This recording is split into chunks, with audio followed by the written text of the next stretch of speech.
The way I see it, the ACC lost its right to its power conference status this weekend when SMU lost to Cal and put 7-5 Duke in the conference championship game against Virginia. So we're going to take away the ACC's power conference status in college football 26, put some of its top teams across the top 3 conferences in the country, and see what would happen over a 3-year simulation. So what we did is we put Clemson and SMU in the Big 12 to get them to 18 teams, and then we put Miami and Florida State in the SEC to get them to 18 teams, and then we put Cal and Stanford in the Pac-12 just because it doesn't make sense for them to be in the ACC anyways. So the ACC is left with Boston College, Duke, Georgia Tech, Louisville, NC State, North Carolina, Pitt, Syracuse, Virginia Tech, Virginia, and Wake Forest. So we're rolling with TCU today because I've got this Rangers hat on, and I guess TCU is Fort Worth, so where the Rangers play, and we're going to just sim to the conference championship games and see what happens in the first season. Not a good first year for TCU. They go 4-8, but it's only up from here. We got 2 more seasons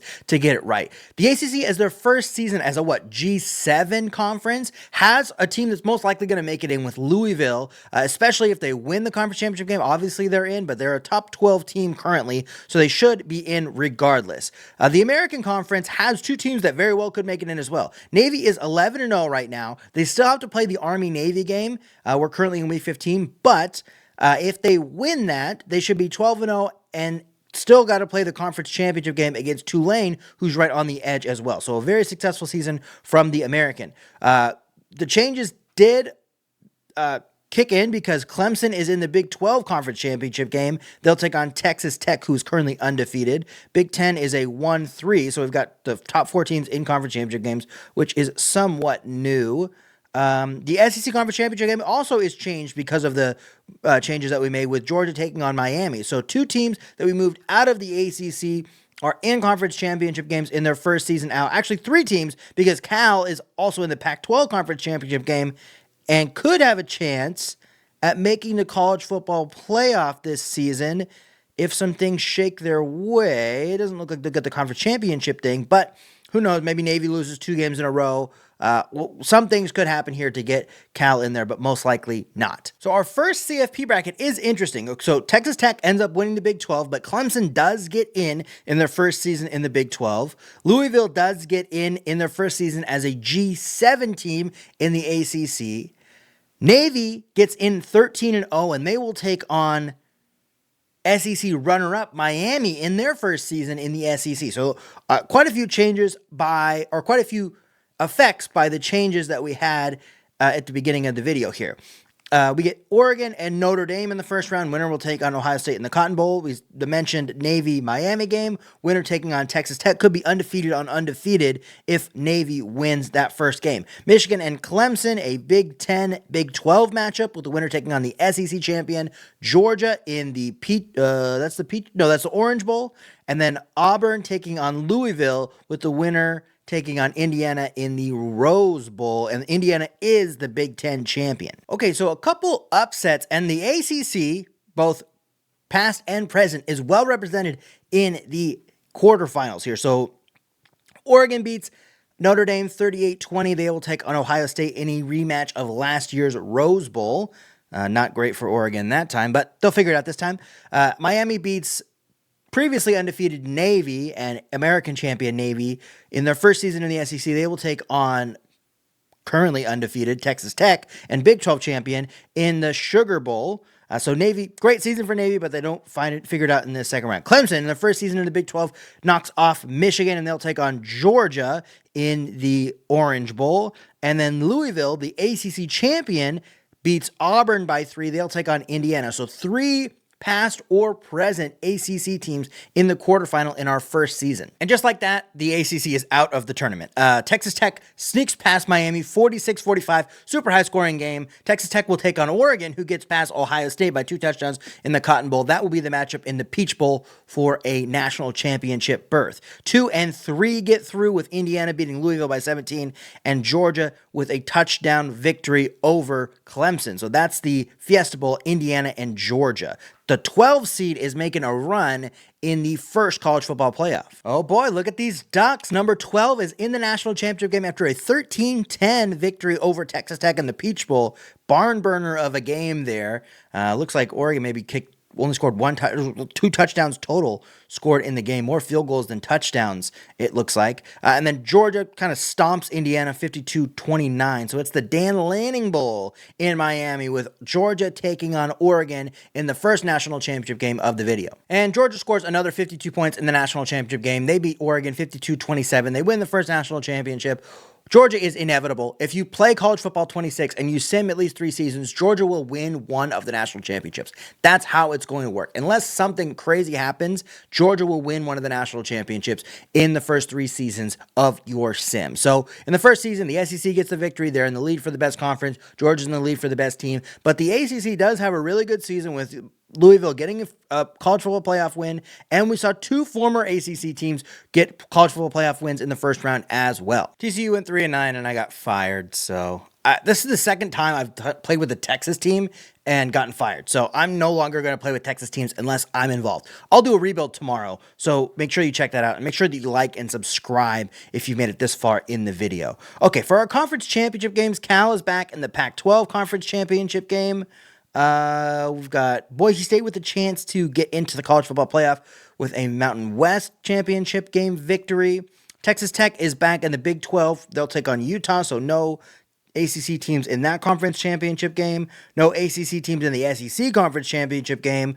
So we had a good start, but it's fallen off a little bit. Another American conference championship game with stakes. They've got 2 ranked teams going into the conference championship game. The ACC has another 7th ranked team going into the conference championship game, so that's big. And then another top 5 matchup with 2 new teams in the Big 10 championship game between Penn State and Michigan. So no ACC teams that we moved out had any significant thing going on this season. Even though Cal's back, they're not going to make it into the playoff after having an 8-4 season. So maybe somebody made it in to the top 12 without being in a conference championship game. We'll see when we get to the bracket. Sonny Dykes will stay alive at San Diego State for the final season of our sim, but let's take a look at the college football playoff. So Boise State gets in as the Mountain West champion. They will take on Miami out of the SEC. So Miami was in the college football playoff even though they did not make the SEC championship game. Duke looks like they make it in without winning the ACC championship game. So the ACC gets 2 teams in as a G7 team. Duke will take on Ohio State in the first round. Pitt, the ACC champion and number 13 team that jumps over the 12 and 11 team, will take on Notre Dame as an independent. So we've got 2 ACC teams in the second season. Maybe we'll get 3 in the third season. And UCLA versus Michigan in an all Big 10 matchup in the 7-10. The winner will take on Alabama. Oregon gets a top 4 seed, and Penn State gets the number 1 overall seed with the Big 10 championship. Texas Tech is undefeated yet again going into the college football playoff.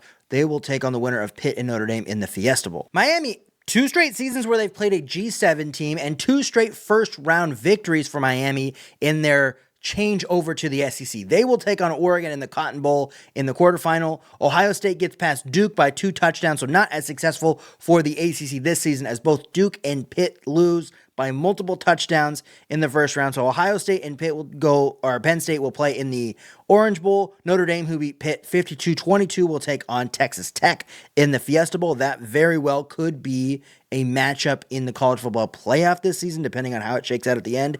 And then Michigan tramples UCLA 47-21. They'll take on Alabama in the Peach Bowl. Both Alabama and Texas Tech came into the playoff undefeated. 3 different upsets in the second round. Miami beats Oregon by 2. They will take on Ohio State in the Rose Bowl after Ohio State beats Penn State, the number 1 seed, by 2 touchdowns. That's the Rose Bowl matchup. Texas Tech stays undefeated. They beat Notre Dame by 4 in the Fiesta Bowl, and they will take on Michigan, who I actually saw this was an overtime game that Michigan won against Alabama in the Peach Bowl. Based on that score, I guess that Alabama probably went for 2 in overtime and missed it after Michigan went for 2 on the first touchdown. That must be how that score comes out if it ends in overtime. So Texas Tech and Michigan will face off in the Sugar Bowl with a chance to go to the national championship game. Texas Tech could be a 16-0 undefeated national champion if they keep the streak alive. So the SEC is frozen out of winning 2 straight national championships after Ohio State beats Miami in the Rose Bowl 43-35. Texas Tech keeps the streak alive and makes sure that we don't have Ohio State and Michigan in the national championship game. I didn't even realize that was a possibility. 3 points was all the difference between not having Ohio State and Michigan in the national championship game. Ohio State and Michigan is so annoying. The whole flag planting thing and whatever, just shut up. It's a college football game. Relax, okay? Anyway, Texas Tech 15-0 takes on Ohio State, who is the number 8 seed and has won 3 straight games to get into the national championship game. They will face off in Vegas for the national championship. Stoned again. So Texas Tech has only lost 2 games in the past 2 seasons. Both of them have been playoff games that have kept them away from winning the national championship. Heartbreaker there as they lose by 27 to Ohio State in Vegas. So Ohio State takes the national championship. I would say that Ohio State takes over as the number 1 team as they've been into 2 straight college football playoffs. Georgia misses the playoffs in the second year. And the Big Ten would take over as the best conference because the Big Ten had 1, 2, 3, 4, 5 teams in this year's college football playoff, and they get the national champion.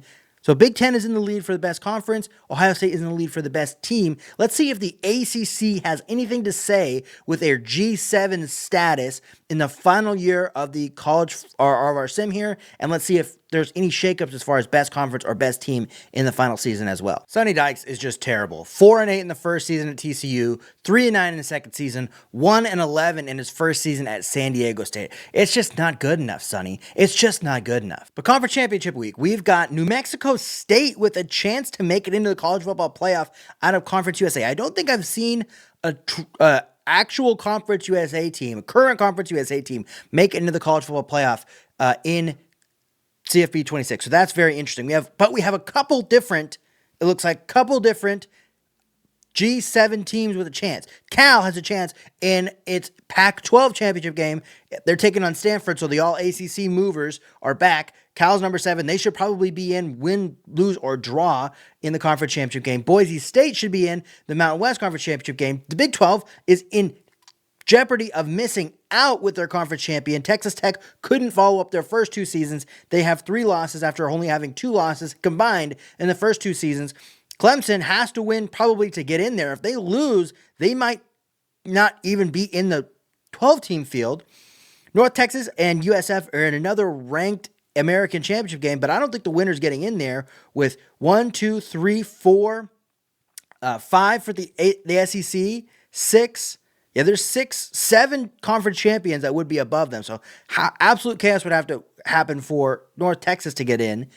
SEC is a top 3 matchup. Oregon is in the Big Ten championship for the first time. They take on Nebraska, who's in for the first time. Oregon needs to win to get in. Nebraska is in either way. Duke might not make it in, even if they do win, with the amount of teams that are above them in conference championship games. So 1, 2, 3, 4, 5, 6. Yeah. North Texas and Duke are hoping for chaos even if they do win. The ACC might miss out on our final season even though they've had a college football playoff team each of the past 2 seasons. They actually had 2 last season. Let's see how this conference championship game shakes out because it is chaos that could happen. Okay, so a couple different things happen here. New Mexico State makes it in. They will take on Boise State in the first round. So it's an all G5, all former WAC first round between Boise State and New Mexico State. Clemson wins the Big 12 championship game, so they make it in for their second time. They'll take on Ohio State, who currently is in line for best team, and they've made it in 3 straight times. Pitt makes it back, so the ACC does get in with a non-conference champion. Pitt will take on the winner of the G5 Bowl, so Pitt has a pretty clear path to get to the semifinal here and put the ACC on its back. Another former ACC team, Cal, is in the first round against Alabama, so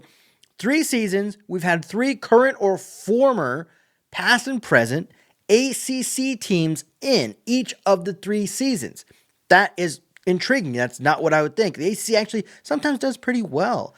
But I thought it was just for their conference setup. But these teams go to another conference and they still succeed.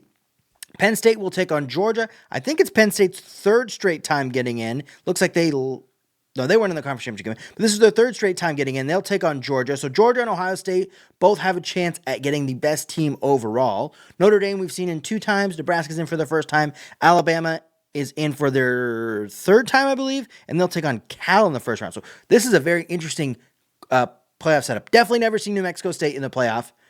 I don't think that I've seen Cal in the playoff. Pitt can be pretty good, but first round bye is pretty high up, especially as a not conference champion. So this is a very interesting setup we've got here. So Boise State kind of smacks New Mexico State in the first round in the G5 Bowl. They'll take on Pitt. So interesting game there. Clemson beats Ohio State. Both Ohio State and Georgia go down. So the best team is open. I think Clemson could have something to say about that. Alabama could have something to say about that. Penn State, we'll see who ends up winning, but it's up for grabs currently with both Georgia and Ohio State going down. Cal loses in their college football playoff game against Alabama, so the Pac-12 is out. But we still have 2 past and present ACC representatives with Pitt and Clemson alive in the quarterfinal. So Pitt is 1 win away from a national championship game appearance after they beat Boise State 52-27. Clemson loses to Auburn, so it's just the real ACC, current ACC that we have in the college football playoff at the end here. Notre Dame beats Penn State by 3. Nebraska beats Alabama by 3. So are there any teams? It's got to be Ohio State that locks up the best team by virtue of making 3 college football playoffs and a national championship. The Big Ten has a chance to lock. So it's the Big Ten and the SEC alive for best conference, but best team is locked up by Ohio State by virtue of making 3 straight college football playoffs and winning the national championship. Okay, and we will have a matchup to see who the best conference is with 1 versus 2, Auburn versus Nebraska in the national championship game in New Orleans. Nebraska beats Notre Dame by 3. That's their second straight victory by 3 in the college football playoff. Pitt falls short. They lose by 8. That's Auburn's second straight victory by 8 in the college football playoff. So it's Auburn, Nebraska for all the marbles. And Nebraska puts a stomping on them. So just like the 2001 BCS national championship game, the last time Nebraska was in the national championship game, they get absolutely outclassed by a team from the South. Auburn wins 56-17. SEC wins the best conference overall. Ohio State with the best team. The ACC performed pretty well in a video that was about taking apart the ACC. So the ACC did pretty well. Pitt specifically put them on their back a couple different seasons, and the teams that left the ACC, so let's call it the ACC diaspora for lack of a better term, performed pretty well as well with 3 seasons in a row with 3 different teams that were either past or present ACC teams. But the SEC wins it. The best conference, as they generally do, and Ohio State is the best team, which has happened before as well. Make sure you like and subscribe to my first channel. I've got it on top of my head there. We'll see you tomorrow.